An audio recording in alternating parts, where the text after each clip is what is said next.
Друзья, привет! Как ваши дела? Сегодня у меня наконец выходной.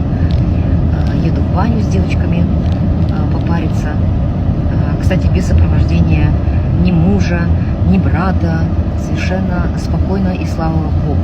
Это моя отсылка к тому, что я сегодня вычитала вот эту дикость, где артист или бывший артист, я не знаю, Жгунусов, вот достаточно в агрессивной форме говорит нам, женщинам, что женщинам не следует выходить из дома без сопровождения. Я хотела задать вам прямой вопрос: вы сейчас это серьезно сказали или вы все-таки пошутили? И я думаю, что следует бы извиниться, по крайней мере, до тех пор, пока мы живем по Конституции. Мы не живем по шариату, мы живем в светском государстве, и мы образованные люди.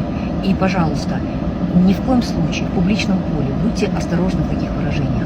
Никто у вас спрашивать не собирается. В сопровождении кого мы, казахские женщины. Поэтому еще раз хотелось бы добавить, что не следует мужчинам с бородами, особенно известным мужчинам, указывать нам, женщинам, куда нам ходить, с кем нам ходить и в чем нам ходить. Еще раз хочу, если вы недостаточно образованы, хочу сказать и напомнить вам, что мы живем в светском государстве. Мы не живем по законам шариата. И слава Богу, что это именно так. Я очень надеюсь, что все-таки Бог нас любит, и казахи до сих пор остаются светским, образованным, продвинутым государством. Конечно, нации в том числе.